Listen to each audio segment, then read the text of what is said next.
So I really like GloRilla, but this new nose definitely emphasizes like her wide set eyes. Y'all please stop getting these body modifications, man. They literally got GloRilla out here looking like a bottlenose dolphin now. Like a black saw dog, man. Whoever told her to go get the Michael Jackson special should have never did that. I was pissed when Michael did it. I had to tell your nose like, that is not cute.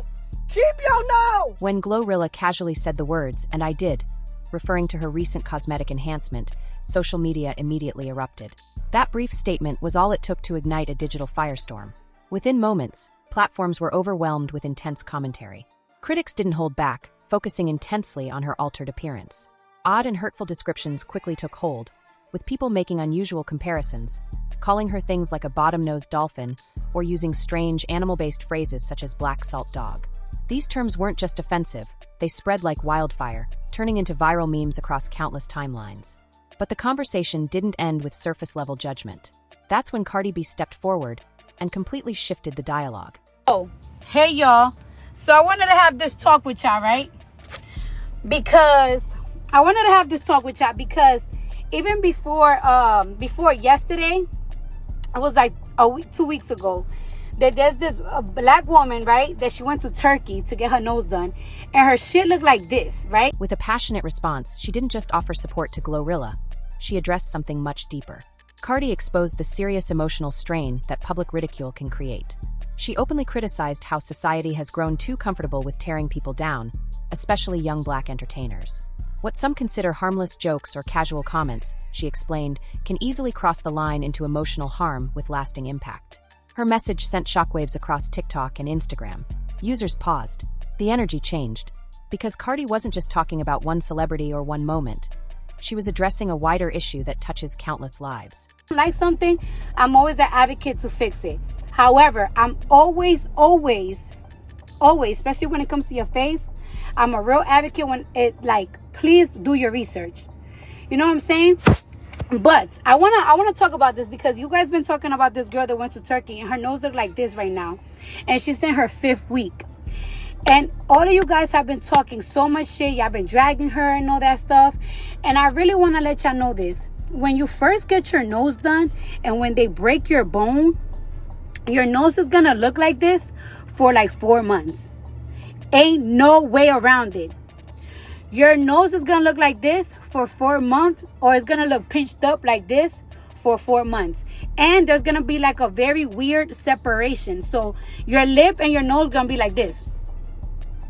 You're going to look like this for like 4 or 5 months. And that's because when you get your nose done, this be so swollen. This right here be so swollen. And like the spaces that you had down your nose is going a little bit upper.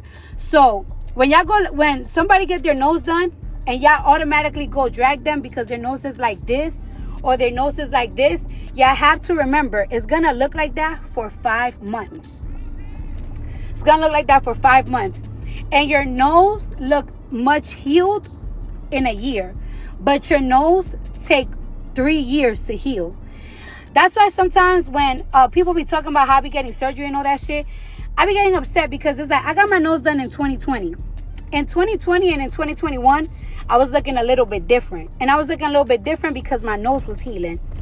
But if you look at my lives from 2024, 2023, 2022, I look completely the same. I haven't touched my face since I've done my nose. She pointed to a troubling pattern. How online culture often masks cruelty behind the idea of opinions, especially when aimed at women in the spotlight. Her words made one thing clear. This isn't just about vanity or appearance. This is about empathy, responsibility, and the very real effects of online behavior. In a digital age where everyone is constantly being watched, judged, and dissected, Cardi's response served as a stark reminder. It's not just about how someone looks, it's about the emotional consequences of turning people into targets. And sometimes, those consequences go far beyond the screen. Let's take a moment to really break down what caused all the uproar in the first place. GloRilla made a personal choice to enhance her appearance through a nose procedure. That's it. No drama, no controversy, just a private decision about her own look.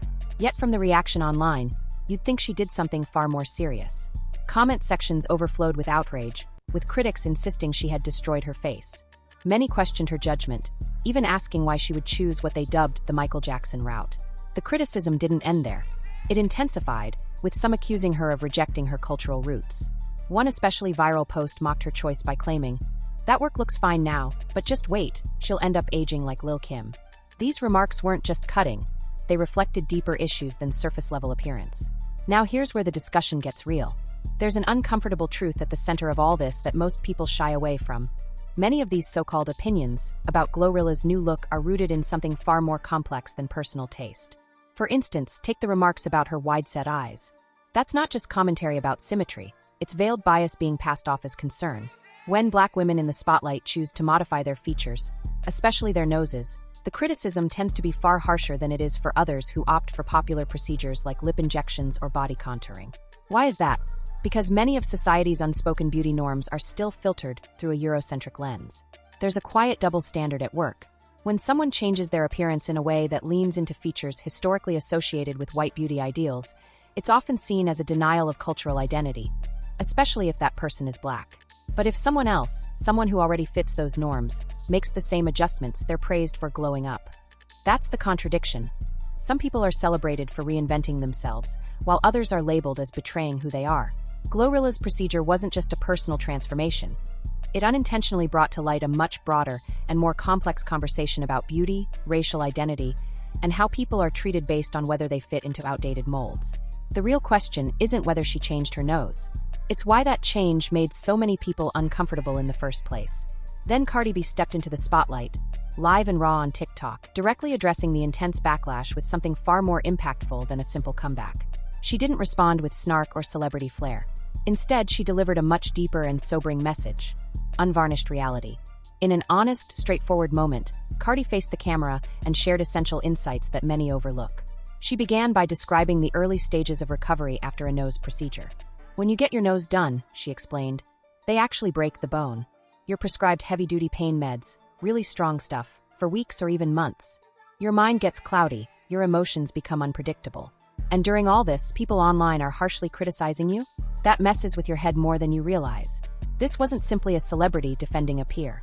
Cardi's comments served as a crucial alert, urgent, sincere, and deeply human. She wasn't dismissing the situation as just drama.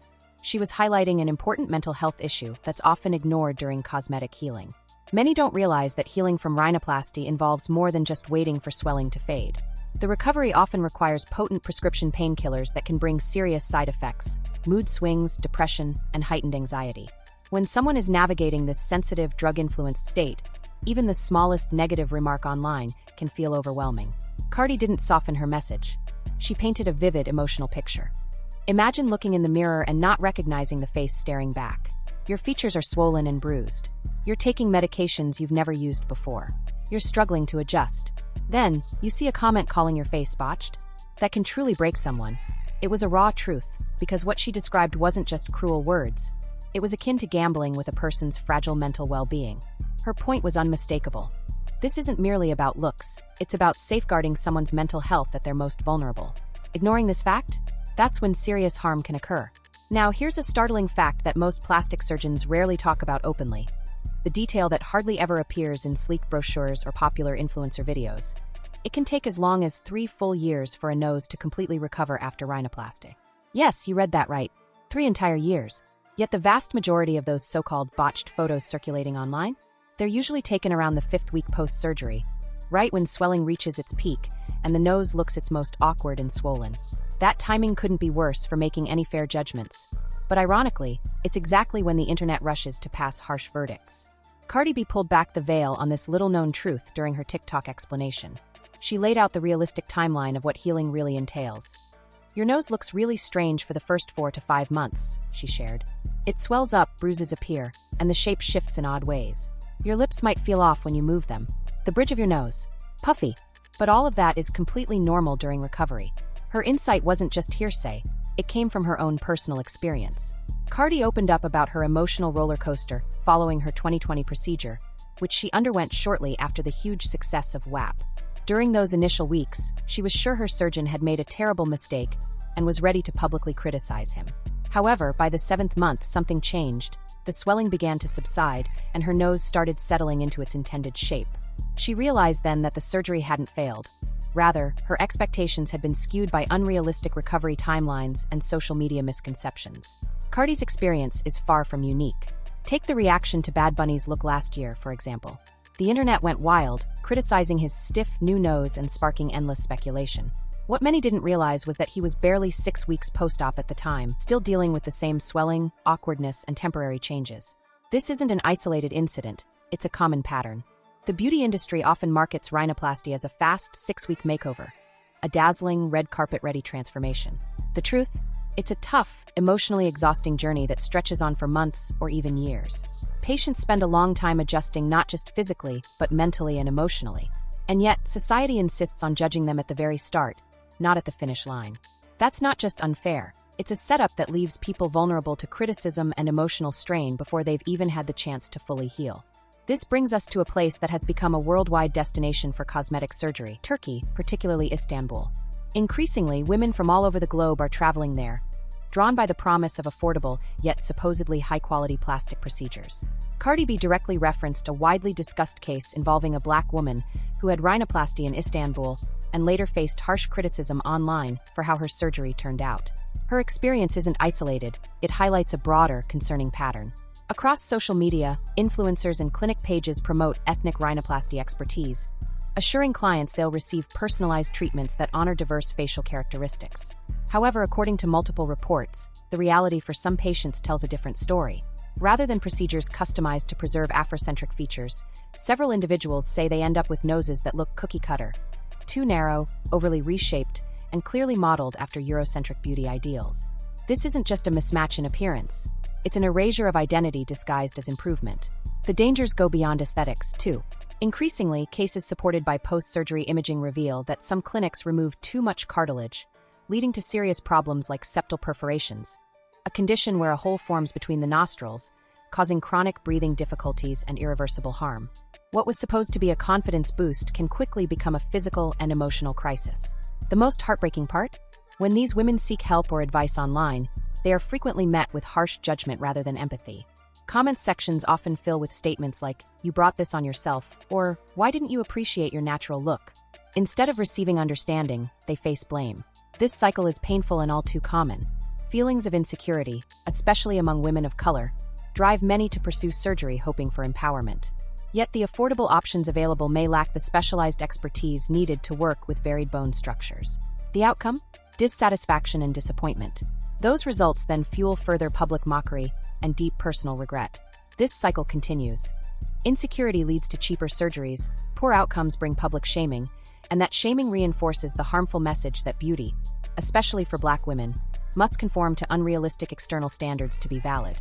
What's unfolding isn't merely a discussion about cosmetic surgery. It's a global reckoning with issues of race, socioeconomic status, and the hidden costs embedded in today's beauty culture, revealed one viral story at a time. Cardi didn't simply stand up for GloRilla. She turned her own experience into a powerful statement. Reflecting on her 2020 surgery, she revealed, "People were criticizing me every single day. I was overwhelmed, medicated, and terrified I'd be stuck looking strange forever." To cope, she made the tough decision to stop using fillers right away because, as she explained, when your nose changes, it shifts the entire balance of your face. She even had to remove cheek fillers to prevent a puffy face effect, a detail most influencers don't openly discuss. Then came her breakthrough recovery method, using red light therapy combined with lymphatic drainage massages to speed up the healing process. Yet the most honest moment was when she shared, "My nose comes from my dad, it's long, distinctive. Now it's settled and peaceful. But I was so close to breaking under the pressure." Let's take a reality check on the so-called natural beauty critics. The same people criticizing GloRilla often cheer on celebrities who have veneers, waist trainers, or wear lace-front wigs. Cardi summed it up perfectly. Why is getting a BBL widely accepted, but changing a nose you've disliked since middle school causes such backlash? The hard truth is this: nose surgeries challenge society because they involve altering the face, which feels more personal and cultural. While lips and hips are often sexualized, noses carry deep cultural significance. The criticism aimed at GloRilla isn't really about celebrating Black features. It's about controlling Black women's freedom to make choices about their own bodies. Behind the jokes and memes, a serious mental health crisis is quietly unfolding.